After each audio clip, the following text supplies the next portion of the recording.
So in the past couple of days, President DJT has officially gotten military boots on DC streets. That's right. We got real life militia in DC. And I'm here for it. Now, fun little fact about Washington, D.C. crime is this. D.C. has 5 times the national average when it comes to both petty as well as violent crimes. Much of this has gone unchecked and unregulated due to liberal/democratic policies that look to incentivize crime by giving slaps on the wrist to those who are violating the people around them. You know, the kids trying to make their way to school, parents trying to make their way to the job, and pray to God make their way back home so they can be with their kids after school, that sort of thing. Yeah, DJT is the first president who, well, at least in quite a while, who's actually looking to do something about that. And what does he get? Gets a whole bunch of crying, pandering, and virtue signaling. Oh, this is racism. If you claim this to be racism, that sounds like an admission of criminality. For all the black folks who've come out talking about how they don't want this, especially those who are in DC most affected by the crime, you are looking real guilty right now. Nobody said he was coming for black folks, but damn it, if the shoe fits. Oh, yeah. This is something we definitely need to talk about today. Welcome to the platform, by the way. Welcome to the podcast. My name is Rogan. This is the This Bahamian Gal podcast. On my platform, I do social commentary and reaction videos. I encourage my audience to have private conversations in public. 2 things, just quick housekeeping. I know in my previous video, I said that I was going to do a part 2 to that video. That is still coming, but I wanted to weigh in on this topic first. And I'm not going to be doing any of the reaction to your comments in this video. I'll save that for the next video. Those of you who've been watching my videos for a while, I said, I love that song from Bob Marley, Who the Cap Fits, Let Them Wear It. And he's right. If the shoe fits, you're going to wear it because they did not make it a racial thing. They said they were targeting crime. And the fact that black folks are like, well, you're coming for us. Well, that says, what does that say to you? What you're saying is that black people are the ones who are committing crime. So don't get upset when people say black people are committing crime. Don't get upset when people say black people are committing all the crimes. And you say, oh, it's not just black people, because why are you even speaking out about this? We're going to do a little deep dive today on this story here. I'm just looking at this video that I'm about to play next. But obviously, the feds have taken control of the DC Metropolitan Police, and a lot of Washingtonians are upset about that. I've gotten quite a number of you reaching out to me through DM, through email, in the comment section, asking me if I was going to weigh in on this. And the reason they're asking if I'm going to weigh in on this, guys, for those of you who are new around here, I live in Washington, D.C. I've lived here for 5 years, almost 6 years. So this is home. This is home. And if you've been watching my videos for a while, you know that I've spoken about the crime situation a number of times. So let me just jump right up and say from the outset that I actually support this. I support this. There are a few things I want to say. I think Trump is being a bit hyperbolic when he says that it's a war zone in DC. I would not say it's a war zone. When I think war zone, and I want you all to just hear me out here, okay? When I think war zone, I'm literally thinking, I'm not thinking like Iraq, not thinking like that, but I'm thinking when I walk outside my door, gunshots are ringing out every minute of the day when I hear war zone, okay? It's not that. I don't find it to be that in DC. But the crime is out of control as far as I'm concerned, okay? When I first moved to DC, I lived in the trenches. I know a lot of you think I'm so prissy and like bawling or something like that, but I lived in the trenches. And so hearing gunshots was the norm. I remember being in my apartment building, coming out of my apartment to go to my car and opening my front door. And I saw a SWAT team in there, and a police officer did this to me. So I can get out of the building because they were going to get someone. Okay. And I've seen a lot of criminality around me. In DC, I don't live in the trenches anymore, but I still see a lot of criminality. When I walk outside of my home, and I live in a much, much better area now, I'm still seeing my neighbors' cars being broken into. I had to stop watching the news and listening to the radio in the morning, the radio news, because it was giving me such severe anxiety. Every single day, something was going on in DC, to the point that I had friends back home who would be, and listen, Nassau is shoot 'em upville too, where I'm from. That's the wild, wild west as well. But they would be like, everything okay in DC? Because I'm always hearing about this shooting and this carjacking and that armed robbery. And I'm like, yeah, honestly, that's the way it is. And I see a lot of it spreading into Northern Virginia as well. There's a reason why a lot of these companies like Target, and I've spoken about this as well on my platform, are closing up out of certain areas, shutting down. Walmart is shutting down in certain areas. Or if they do remain, they have increased security and they have plexiglass around everything that you would possibly need, from Tide Pods to Gain to deodorant to soap to toothpaste. Everything is locked up, like I say, behind plexiglass, which I always feel like an animal in the zoo having to press a button just to call someone to come and get soap out of the plexiglass just to give to me. Okay, so yes, Trump is being a bit hyperbolic when he says it's a war zone, but I think there are a lot of Democrats who are downplaying this a lot and not really being honest about the state of affairs. We keep getting these reports that people saying, oh, well, crime is down, and then we'll have some other expert. And I'm going to see if I could find, oh gosh, his name escapes me. There was a gentleman, I don't know if it's a think tank or Just Facts. It's called, the organization is called Just Facts. Oh gosh, if I could remember his name, I'll put it on the screen and I'll put it in this video. But he was just talking about how they flub the numbers, what they do to manipulate the numbers so that the crime seems as if it's going down. I can tell you that listening to that interview, I understood exactly where that gentleman was coming from. Because I've seen so many police officers talking about this, having to reclassify crimes. And some people just don't even report crimes here in DC. I've called 911 on numerous occasions. If you get through, you make a report if possible. I'm not even kidding. I remember doing a video a year or so ago and I talked about calling 911, and luckily I got through when a gentleman, well, I shouldn't even call him a gentleman, a man was pulling his girlfriend or whoever this woman was into like 5 lanes of highway traffic and like pulled her top off and everything, like they were fighting, and a baby was nearby, or he was holding the baby. And I think that was probably the first time ever that I'd called 911 and they answered, and they said that a bunch of other people were reporting the same thing happening. But there have been times when I've called 911 and it rings forever. And they will tell you, don't hang up. I'll just hang up. And then I don't know how it is in your city, but when you hang up here, the phone, it'll just keep calling you back several times. Just keep calling you several times. And it's just like, it's just a waste of my time. It's just pointless because you're holding on for so long. So when I hear police say a lot of things are underreported or unreported, I 100% agree with that. And I'm going to get into a little personal story later on. Hopefully I remember. I didn't make any notes or anything like that. But I want to read something because I was quite surprised to see this article on MSNBC, which, is very, very liberal. And the headline says, Trump's DC takeover is extreme, but crime concerns aren't unfounded. And I really appreciated that headline.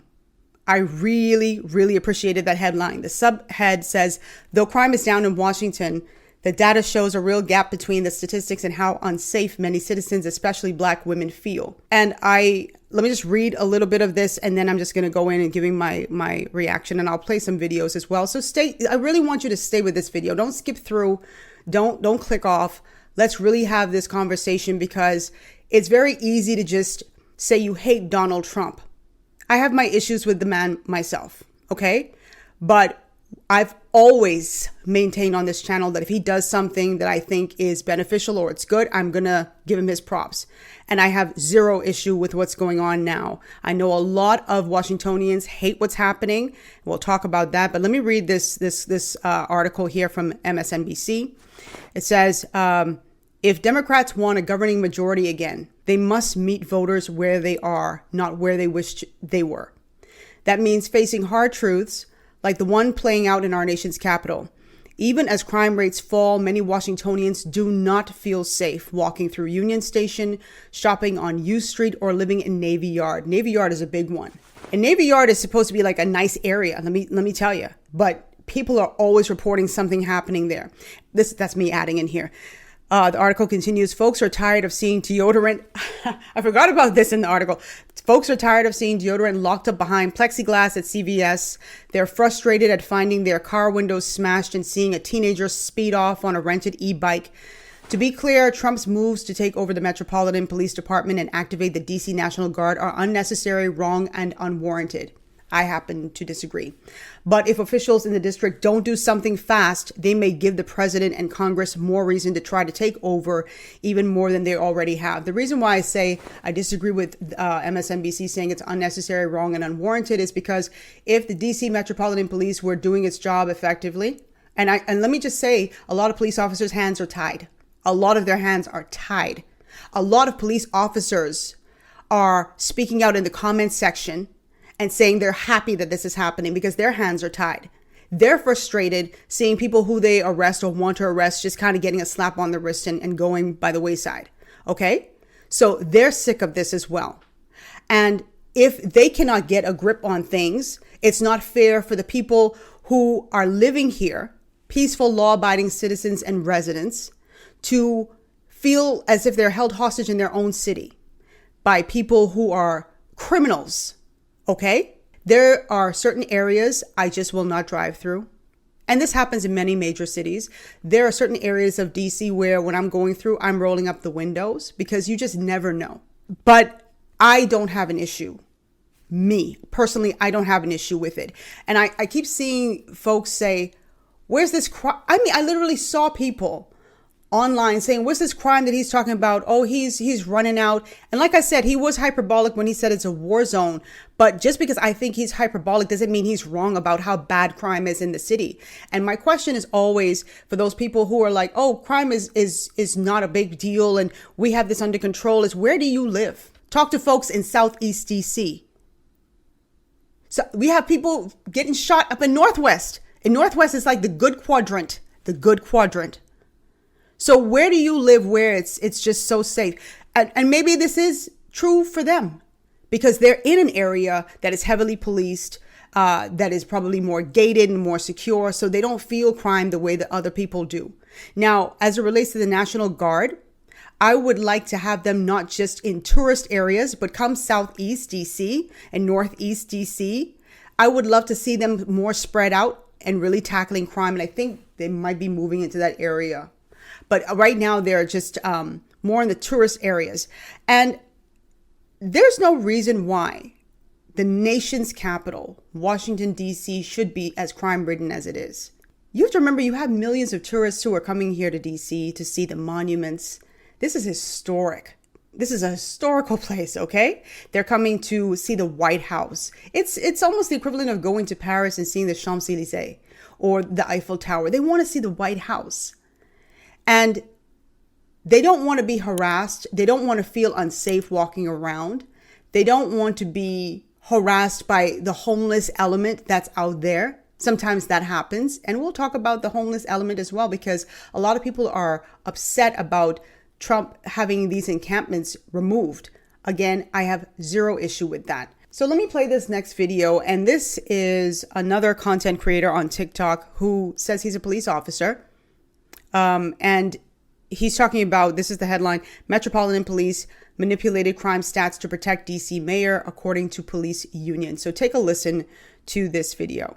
So it appears the police union has blown the whistle on the Metropolitan Police Department's crime data. Looks like somebody's cooking the books, or should I say, the crime stats. I mean, could this be why the federal government is taking control of law enforcement in the metropolitan area of Washington, D.C.? So according to Greg Pemberton, chairman of the DC Police Union, he alleges that the Metropolitan Police Department has been underreporting and under-investigating serious criminal offenses to make the crime stats look better than what they are. Mr. Pemberton also alleges that Metropolitan Police Department supervisors are instructing lower level officers to downgrade crimes such as shootings, stabbings, and carjackings to lesser category crimes. He states that this is in order to create an illusion that violent crimes are going down. Could that be why the left is saying crime is down in DC? Yeah, I see why crime is down. It's because they're cooking the books. I mean, let's be honest. I'm a law enforcement officer, and I will tell you that this type of behavior is going on in every major city police department, especially in Democrat-ran cities. It's political. I mean, you ever wondered why your politicians come on the screen and say crime is down, yet the evidence speaks for itself? Well, that's why. And it's all coming to an end. Thanks to Donald Trump. I don't know. He says he's a law enforcement official or officer. I don't know if that's the case. I don't know anybody's going to come on and just lie about that. But if he is, it's very telling for him to be saying that. Like I said, if this situation were under control and DC didn't have the issues that it had, I would definitely be out here screaming like, we don't need any National Guard here. We don't. But the reality is much different. Like I said, I got to the point where I just stopped tuning into the news because it was giving me such severe anxiety just hearing about people being shot, hearing about armed robberies, metro workers being, I remember a couple of years ago, a metro worker was killed. It was just so incredibly sad. And it's like these things just blow over so quickly. And it's kind of hard to reconcile not having extra help when it seems like it's out of control. We've had, I remember this doctor in Northwest was carjacked and killed. If I'm not mistaken, it was in Northwest, and I'll definitely inject it in here if I can remember his name. But there are certain things that just kind of shake you. As it relates to the encampments, again, a lot of folks pissed off because they're like, why would you do this to people who have nothing? I do feel for the individuals who are homeless, especially watching everything that they own just be decimated. But the reality is you need to blame the people who allowed the proliferation of these encampments. They didn't just show up overnight. When the first one started to show up, when the first homeless person erected their tent, there should have been officials who were monitoring and said, no, you cannot stay here, and you get them up out of there. It is insane to me. I remember several years ago going to the White House and being so excited, and I was just disgusted to see tent after tent after tent of homeless people there. And let me tell you something, it's very unsanitary. You can smell it. I certainly would not, as a tourist, I wouldn't do it even as a citizen living here, go down there in the evening. I wouldn't feel safe. This is the White House. Imagine having encampments in the front of Buckingham Palace. This is ridiculous. So blame the people who allowed this to get out of control. I am shocked, I suppose, to just see so many people who are angry that they're now seeking to clean it up. Like, you should want this cleaned up. DC has gotten to the place where housing is just not affordable. I hear so many of my friends, one of my friends in particular is looking to relocate, and it's like, it's so hard to find housing that is stable and affordable. And if it's affordable, that is still in a good condition, not in the trenches. You have some people who are making $80K living in the trenches because it's like they don't want to live paycheck to paycheck just to live in a nice place. They want to at least have some extra money. And so they choose to live in a place that is not that great just because that's more affordable, that would allow them to save. And it's terrible. The reason why we have so many homeless people, they're not getting jobs, but there's a lack of affordable housing. And so, yes, I do sympathize with the individuals who have nothing already, and the little bit that they have gotten is being decimated before their eyes. I do sympathize with that. But what do? Do we just allow them to just stay? That's unhealthy. It's unsanitary. It's unsightly. So I do support them being removed from these areas. The question is, where do they then go? I think it was reported that if they move voluntarily, that the government would step in and assist them. I hope that is the case, because you can't just obliterate someone's house, their house, everything that they have and just say, oh, well, you don't live here anymore. You already don't have anything. So where do you go? And for the individuals who love to talk about or be judgmental towards others because they say, no, I don't want this in my area. I met several people from California last year. It was almost like, I was like, what is going on in California? Everybody is moving to the DMV area. And I remember talking to a lady because I said, listen, you're like the 8th person, this is no exaggeration, I've met today who said that they're from California. This is crazy. Like, what is it? Like, what are you coming here for school? And this lady told me, I left California because it got out of control. And the final straw for me, these are her words, was when she said she had a home that was expensive, that she paid a lot of money for. And there were homeless people right across the street from her. And she could not do anything about it. Calling the law, they would not come. They said there's nothing that they can do. So she's like, I'm paying all my money for my home and this is what's happening. And I know that it's only going to grow. Nobody wants to deal with that. So for the folks who are talking about, oh, just let these people live, they already don't have anything. Are they in your area?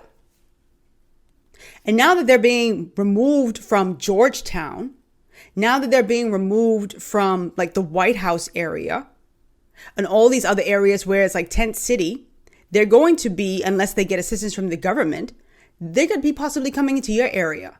And we'll see if you have that same mindset. I live in a nice area and I came out of my house a few weeks ago and I saw the first tent across the street. Major city, major area. Across the street. And then I saw another one. And this is how it grows. And nobody was removing these people from the area. That's not safe. I used to be able to walk to a restaurant to get food in the night. I used to feel very comfortable, very safe on my street going to go get food. I don't do that anymore. So all these folks who are talking, just post your address and let folks know that they're welcome in your area and see how that works out. The government needs to do something to make housing way more affordable so that people don't have to rely on just sleeping on the streets just to get by. I feel for these folks. I do. But I understand both sides of it. And I think until it comes into your neighborhood and you're dealing with it and you see it and you get scared, then you'll understand. So again, I do support Trump for doing what he is doing. I wish it didn't come to that. I wish we didn't have to have any federal interference. But DC, Metropolitan Police is not doing a good job. It's not doing a good job. On a personal note, other than calling 911, I had never had any reason to go to the police to report anything, that sort of thing, until probably a month and a half ago. I had never been in a police station, and I didn't even know where a police station was. I literally had to Google where a police station was in DC. And I remember going into a DC Metropolitan Police Station to report something. Nothing major, but nothing minor in my mind either. And the police officer looked me in my very real face and told me, our job is not to prevent crime. Your job is not to prevent crime. I had a back and forth, because y'all know I'm mouthy. So I had a back and forth, not disrespectful, I said, so let me ask you something. And I could tell he was getting irritated. I said, if I had information that someone was going to blow up a certain portion of DC and I walked into this station to tell you that, you wouldn't take my statement? And I was in that station for about 30 minutes going back and forth with this man. And then I said, okay. And I went inside my car and I said, wow, here I am trying to report something. They're not taking me seriously. They tell me they're not in the crime prevention business. And I was like, you know what? I'm going home. And then something told me to go to another police station. So I did. And when I spoke to the police officer, it was a woman this time, and she said, I'll take a statement. And then she explained some things to me. She said, he should have taken your statement. I said, yeah, he didn't. And then she says to me, but he's right, though. We're not in the crime prevention business. You police officers who are watching, please drop this down. I know that's not correct. Every police station I've ever been involved with in different countries always said, we're here to solve crime, but we're also in the crime prevention because we don't even want it to escalate to a crime. This is news to me, and this is new to me. This is news, and it's new to me here in DC. And what's funny is even after she took that statement, I remember thinking to myself, and she was nice. I remember thinking, these are the same police officers who didn't want to help me, who, if something happened and they wanted my statement, I wouldn't give it to them because I'm not in the helping you with your investigation business, right? When you want people to cooperate with you and you want to inspire confidence with your community, you have to listen to them. And you have to seek to help them and not just be like, oh, you're just a nuisance, get out of here. Because you don't know who is walking into the station with some valuable information that could have helped you solve a crime. So that turned me off massively. So that's my own little rant for today. But again, like I said, if DC police were handling business, there would be no need for this intervention. And I know a lot of people aren't going to listen to anything that I said because they're just going to get caught up in politics and the fact that they hate Donald Trump. But I am telling you, there are a lot of native Washingtonians, there are a lot of transplants who've been living here for years who welcome this action. And I think many of you have seen them across social media. Many of them have been profiled here on YouTube as well. And it seems to be split. I don't know how it's split. I don't know people's backgrounds or anything like that. But all I can assume is that they live in a really comfortable area, living a comfortable life where when they call the police comes immediately. Because for a lot of people, that is not the reality. Okay. And I do believe very strongly that a lot of things are not being reported.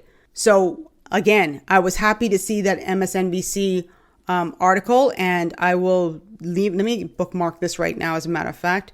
And you can definitely, you can read it for yourself. Let me read this thing from the Washington Post recently that I saw that also said that 50% of DC residents and an overwhelming majority of DC residents are Democrats. We know this, but they view crime as an extremely serious or very serious problem, noting stark divides along lines of race and income. Now, see, I just saw that piece there. I'd seen a Washington Post article, but I just saw that piece, and it's so funny because I said I just seem so split. And I think that's exactly what it is. I think that it's definitely divided among race and income. It says Black residents and lower income residents were significantly more worried about crime than white residents and those with higher incomes, the Post found in May.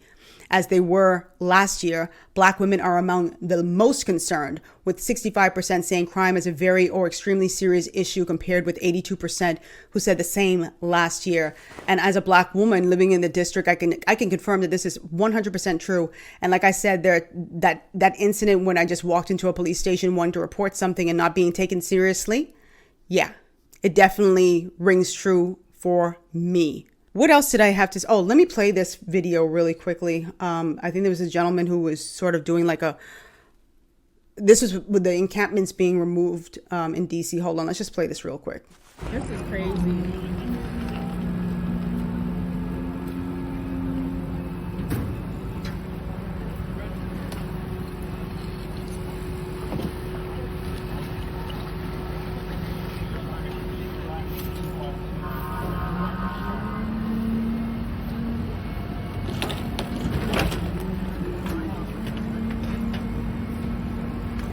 So that was somebody there on K Street in DC. And it looks like people are inside those tents being pulled out. It is a sad sight to see. Again, I do have a heart for people. And I have probably even a bigger heart for people who are homeless. But again, like I said, I think we need to also really think about how it got to this point. And again, it's a lot of folks who just cannot afford the housing, who are jobless. And I think the government definitely needs to do a better job at helping these people. We find money for so many other things. And when it comes to people who are homeless, some of them, it's not so easy to just walk into a homeless shelter. A lot of them are full. A lot of them don't take, men. A lot of them don't take it's like focused for women and children. And so you have to meet certain criteria as well. And a lot of them just don't have the space. So when you've destroyed the one piece of shelter what somebody has, where do they go? You're displacing people. But again, remember what I said. They said if you were willing to leave, they would help. But how soon would that help come? That's another question. You need to have things, you being the government, lined up, locked loaded, ready to go to help people. Like, you got to move from here, and here, take this form to so and so, and they'll get you some housing, they'll get you some shelter or something like that. But you can't just pull them out and then that's the end of it. But for the people who are, coming online with their full outrage and their virtue signaling, it bothers me, because not a one of them is going to say, oh, let me open up my house or my backyard or my anything for you to come in. And it's okay for them to, cry foul and say, oh, this is terrible because it's not in their area. When people start being affected is when they really feel things. And I always go back to Greg Abbott and Texas.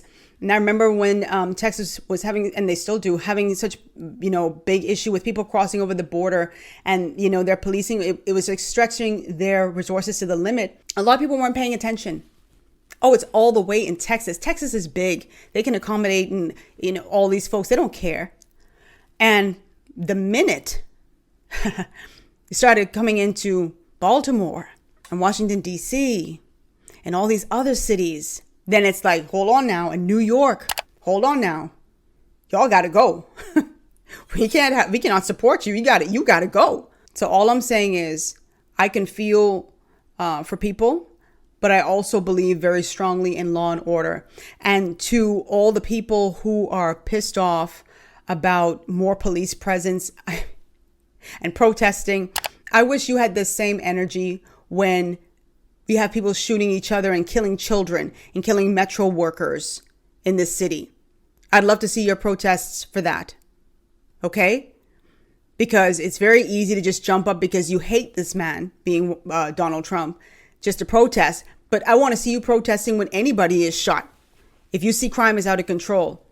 I'm not afraid of police. I may not have had a great interaction when I went to make a report, but I don't hate police. I'm always, thankful that they're there, because when things pop off, who am I going to call? Am I going to call like the criminal? Someone robs me, I'm going to call the criminal? No, I'm going to call police. So I don't know why people are so upset. 3 types of people would be very upset with more police presence: criminals, criminal sympathizers, and individuals who have had horrible interactions with police. And the latter doesn't have to be criminals or criminally minded or anything like that. They could just have had horrible interactions with police. And I certainly would understand that. But me, I don't feel anything when I'm walking down the street other than safety. I feel more safe when I see police are just there. So anyway, this was a very long video. And that's why I'm not, going to go any further than this. But drop your comments down below. If you're not going to leave a productive comment, please don't even bother. Please do not bother. I feel, I've said this before, privileged that I've been able to attract a certain type of element and audience to my platform. Individuals who may disagree, but they're able to disagree civilly. If you're just going to come on here and rant and rave, I don't want to hear it. I really don't. Be productive in your criticisms. Be productive. And I especially want to hear from Washingtonians. I don't need to hear from somebody in Seattle unless you live here and you know what it's like here. As a matter of fact, I think that, if this works out in DC, they need to take it to other cities. Memphis, Baltimore. They need to take it to all these places where it's just, they're wilding out. So let me hear from the people, the Washingtonians who are here. If it's not been your experience, I would be happy and welcome you telling me what area you live in if you feel comfortable to do so. Tell me where you live if you feel comfortable doing that. I want to hear from the Washingtonians. I want to hear from police officers. I want to hear from the police officers here in DC. What do you think? Y'all are anonymous online. Tell me what you think. Are you grateful for the help? What are your thoughts about that? All right. Anyway, drop your comments down below. You can follow me on Instagram at This Bahamian Gal, on my blog at thisbahamiangal.com, on TikTok, This Bahamian Gal TBG. Subscribe to this channel, like this video, send it. It's very long. I'm not going to break it up. I'm just going to leave it as is. Again, you can follow me on my podcast. I have a separate podcast channel here on YouTube as well. I'll put it on the screen. But if you are listening to this podcast and you want to see the video version, please go to youtube.com/thisbahamiangal. And if you are somebody who's like, I like to listen to This Bahamian Gal on the go when I'm, listening to my earbuds, or how my airing is, or, when I'm jogging or I'm in my car on a long drive, this would be a really good episode for a long drive. Then please go to Apple, Spotify, iHeartRadio, and everywhere else that you get your podcasts. I love you guys, and I will see you in the next episode.